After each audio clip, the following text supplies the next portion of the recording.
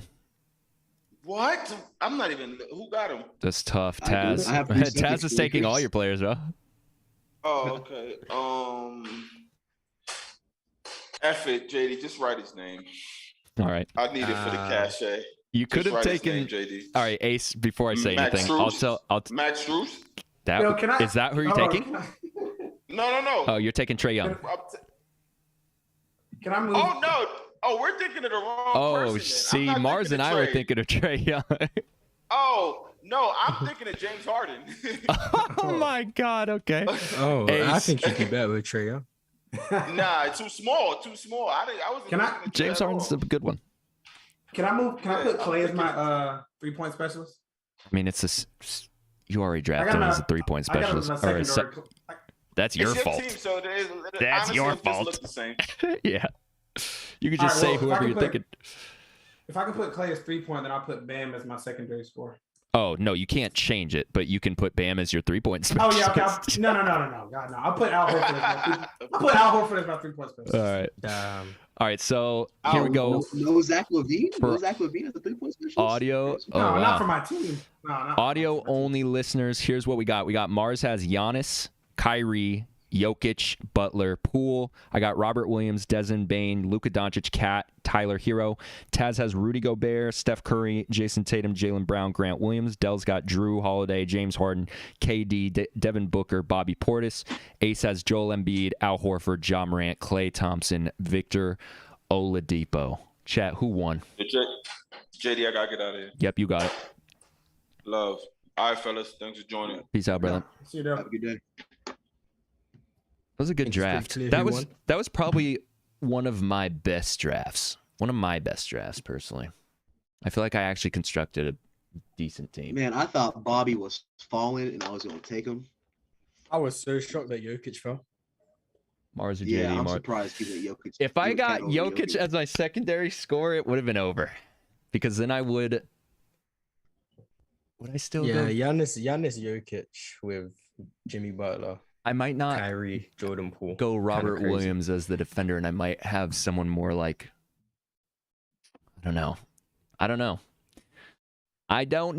But yo, I appreciate everybody who tuned in. Special shout out to Ace, Foogie, and Taz for tapping in last minute. I really appreciate it. This is why Players Choice Community we own every community, bro. We're just so much better. We are not the same out here. Do you guys have any final words before we sign off? No, it was fun. It's all good. It's a good time. Yeah, no, it was fun. Glad I got invited. Mars, final words. Warriors in 5. And Mavs in 6. Yo, please like, comment, subscribe, do all the things. We appreciate y'all, and hopefully we'll catch you sometime this week. We still got to figure out when it is, so I don't even know when it is. But we'll see you next episode.